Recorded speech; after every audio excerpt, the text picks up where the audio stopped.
Olá, vamos falar sobre o HTML, né?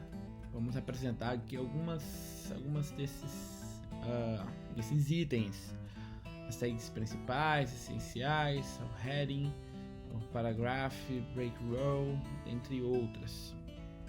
Bom, HTML significa Hypertext Markup Language, e essa é a estrutura mínima de um site. Como que a gente faz isso? Bom, já com o Git Bash instalado, ou se você está no Linux ou no MacBook, você vai ter o terminal. Então você pode fazer isso aqui, ó. Você abre o terminal, vou minimizar o resto aqui, ó. Você pode ver onde você está com o comando ls.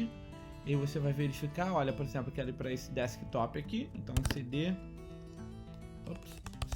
desktop, pronto, ls. Olha que eu tenho aqui a pasta mesa. pwd, para ter certeza, ó, desktop, são esses os comandos investigativos, né? E o comando para criar uma pasta, ao invés de eu botão direito, nova pasta, eu posso criar isso no bash, eu posso fazer assim, ó, make dir e o nome da pasta, projeto. Aí eu entro nessa pasta agora, cd projeto, faço um ls para ter certeza, ó, tá vazia, porque realmente dentro da pasta não tem nada. E agora eu posso criar um arquivo. Para criar o arquivo, diferentemente do make dir, a gente usa o touch e o nome do arquivo com a sua extensão, então touch.html. Feito isso, ele criou aqui. Com isso já criado, eu posso abrir esse arquivo, esse HTML. Obviamente ele está vazio, não tem código nenhum, vai ficar tudo em branco. Aí eu posso abrir esse arquivo aqui no meu Sublime. Feito isso, eu clico aqui no Sublime, e aí, beleza. Eu vou aqui pesquisar por essa pasta que eu acabei de criar, então Open, no Windows vai estar escrito Open Folder. Eu vou procurar aqui na pasta Desktop, a pasta Projeto, achei, tá aqui a pasta Projeto. Eu não vou abrir o arquivo, vou abrir a pasta Projeto. E eu posso fechar a janela anterior, que é do outro projeto. Deixa eu fechar aqui, legal. Bom, então agora eu sei que esse index.html aqui é esse aqui do meu campo. Então a estrutura mínima de um site é a tag doctype, exclamação doctype, HTML. Essa tag diz o seguinte, diz para o meu browser que eu uso a última versão do HTML. Depois entra aqui o seguinte, a própria tag HTML, dizendo, olha, daqui até aqui tudo que tiver dentro dela são comandos HTML. Agora a tag head. A tag head é o cabeçalho do site, para o browser, tudo que tiver aqui dentro são instruções de configuração para o browser, como o browser vai lidar com o seu site, né? Fica aqui dentro. Tudo que eu colocar aqui dentro não vai aparecer aqui nesse campo que é o body, que a gente vai ver agora, que é o que o usuário realmente enxerga. Então a tag body, ela é a tag que vai comportar as informações para o usuário visualizar, tá bom? Essas tags que tem abertura e fechamento a gente chama de closing tag. E tem a self-close, que são as tags que fecham sozinha. A gente vai ver mais pra frente. Aqui dentro do head tem a tag title, que serve para dar o nome da aba aqui, né? Então, por exemplo, quando não tem ela definida, ela por padrão vai se chamar o nome da extensão o nome do arquivo e a extensão dele. Se eu quiser definir isso, basta eu escrever o nome aqui, por exemplo, meu site. Quando eu salvar o atalho aqui, Ctrl S ou Command S, se você tiver no Mac, né, pode perceber quando eu não salvo o arquivo, ele fica com uma bolinha aqui em cima. Quando eu salvo, Ctrl S, Command S, ele salva. E aí eu posso dar um reload aqui e a gente vai verificar que ele alterou. E aí vem as tags, por exemplo, aqui olhando o nosso slide aqui, né, a gente tem as tags de texto, que são as tags de cabeçalho H, e as tags de parágrafo simples, que é a P. As tags de cabeçalho vai do H1 até o H6. Se eu colocar aqui o H6, que é a última tag, escrever o mesmo texto, vocês vão ver a diferença. Atualizando aqui, então tem a diferença de tamanho, e todas as tags H, ela tem o que em comum? Ela tem o negrito, né? Elas são em negrito, independente do tamanho. Depois tem a tag de parágrafo. Então, meu site, vou escrever o mesmo texto, você vai perceber que a tag de parágrafo, a tag é até maior do que H6, por exemplo, ela até é semelhante a H4, se eu não me engano. Então, meu site. Só que a diferença, olha lá, é exatamente o mesmo tamanho, só que a diferença é que todas, como eu falei, todas as tags H ela tem em negrito e o parágrafo simples não tem. Posso alterar esse comportamento? Posso, via CSS, que a gente vai ver mais pra frente. O que mais a gente tem aqui no nosso slide? A gente tem as headings, que são esse exemplo que eu dei pra vocês agora. Tem o parágrafo, que faz um parágrafo simples. Tá? Essa tag aqui, que eu acabei esquecendo de colocar, meta char7 UTF, é para o nosso browser reconhecer os caracteres especiais que existem no português. As acentuações, por exemplo. Então, se eu não colocar a meta char7 e colocar o meu nome aqui, vamos ver o que vai acontecer. Ó, aqui ele até já renderizou, pode ser alguma informação do cache, mas em alguns momentos pode não reconhecer a acentuação e trocar por caracteres, porque como a programação é toda baseada em inglês, o inglês ele não tem acentuação. Então, para a gente garantir que não vou ter nenhum erro de interpretação de símbolo, de sinais, acentuações, perdão, a gente vai colocar essa tag chamada meta char7 UTF-8. Então agora ele não vai ter nenhum problema. E aqui eu posso no HTML botar um atributo chamado lang_pt_br para identificar nosso site como um site no português brasileiro, tá? Depois eu tenho a break row. Para que serve a break row? Para quebrar uma linha. Então, se eu tenho um parágrafo grande, por exemplo, Fábio, gosto de café e pão de queijo, né? Se eu atualizar, você perceba que o café aqui está pronto. Perceba que está tudo numa linha, mesmo que eu quebre aqui no código. Mas se eu quiser quebrar, por exemplo, a linha depois do café, basta eu colocar essa tag BR aqui, dar um reload, recarregar a página e ele vai quebrar aqui o parágrafo, sem necessidade de eu quebrar, de eu criar mais uma linha.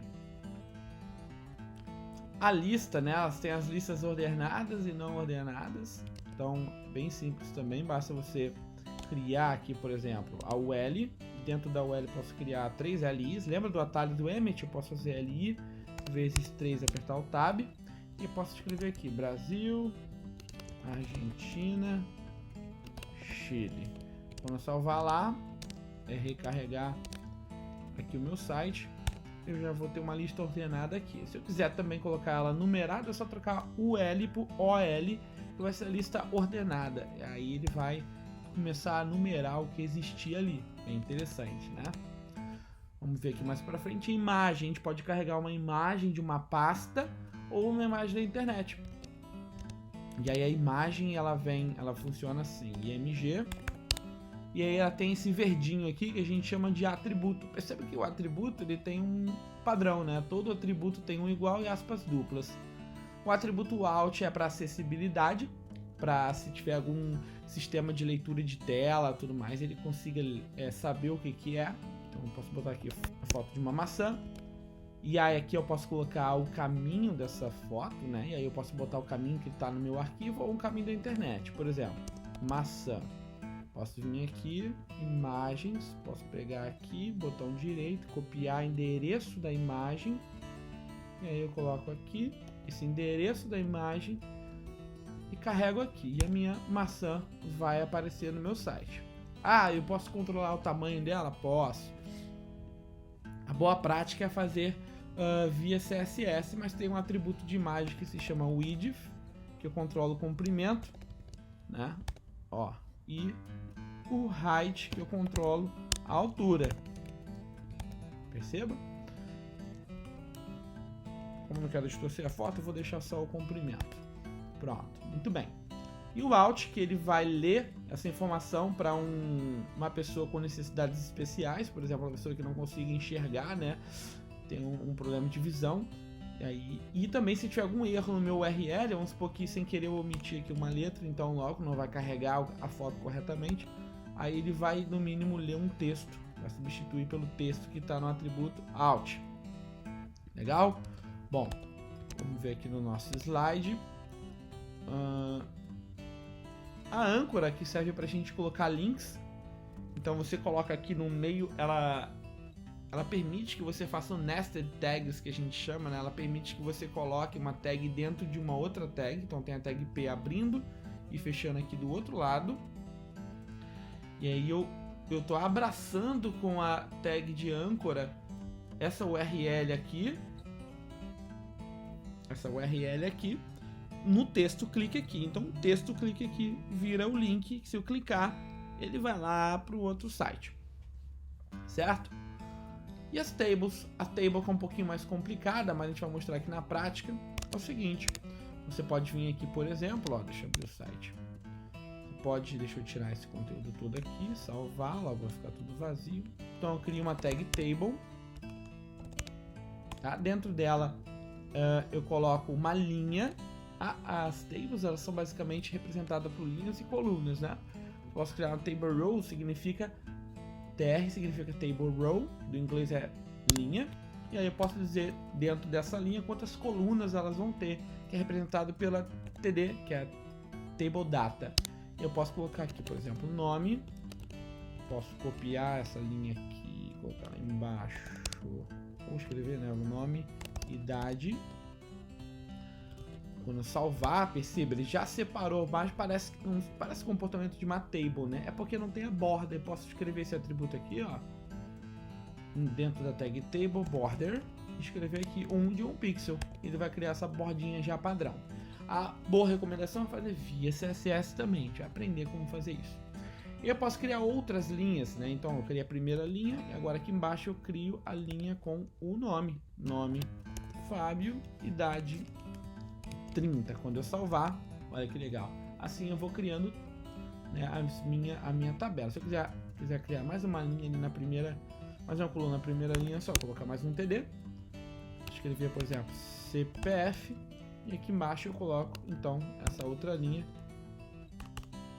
Aqui, CPF 123.456.789-0. Então, aí eu atualizo aqui e eu tenho esse campo aqui. Beleza? A table também, ela tem uma dica, o seguinte. Antigamente se fazia estilização com tables. Hoje não é a boa prática. Não se deve fazer estilização, layout, perdão. Não se deve fazer layout de páginas usando table, certo? Então isso a gente faz via CSS com outras técnicas que a gente vai ver mais para frente. Vamos ver o que a gente tem mais de interessante aqui, olhando o nosso slide. Caracteres especiais, então, por exemplo, se eu quiser criar um espaço aqui, ó, vamos ver aqui, depois do nome, se eu quiser criar 1, 2, 3 espaços, se eu atualizar aqui, ele não cria espaço algum. Ele não reconhece o espaço. Então como é que você faz? Para você fazer alguns caracteres especiais, como os que estão nessa lista, incluindo o espaço, você tem que usar esse tipo de código. A sintaxe vai criar o espaço lá. Então se você quiser 3 espaços ali, teria que repetir essa informação 3 vezes. Ó, então eu coloco aqui esse símbolo de comercial, NB, como é que é? Vamos ver aqui, NBSP. NBSP, ponto e vírgula, ele já identifica como sendo um caractere especial. Então eu repito isso 3 vezes, ó, 1, 2, 3. Se eu atualizar ali, agora ele vai ter que obedecer. Ó, ele obedeceu e criou esse espaçamento aqui para mim. Tá certo? Descendo mais um pouco aqui tem um exercíciozinho pra gente praticar. Você pode tentar fazer esse site aqui com base nessas tags todas que foram apresentadas aqui. Aí fica um desafio. Tem essa tag aqui embaixo que faz o texto descer e tem essa tag que faz o texto subir um pouco. Você vai encontrar ela na documentação oficial, que pode ser tanto aqui na W3 School Tags como no próprio site do Mozilla. Para fazer isso, caso você se sinta um pouco perdido, basta escrever aqui HTML tags. Ó, deixa eu fazer isso aqui na guia não para não aparecer o histórico. HTML tags. Quando você faz isso, você vai encontrar a W3 School quanto a da Mozilla, tá bom? Fica o desafio você tentar resolver esse problema praticando. Espero que você tenha gostado dessa recapitulação da aula. Até mais!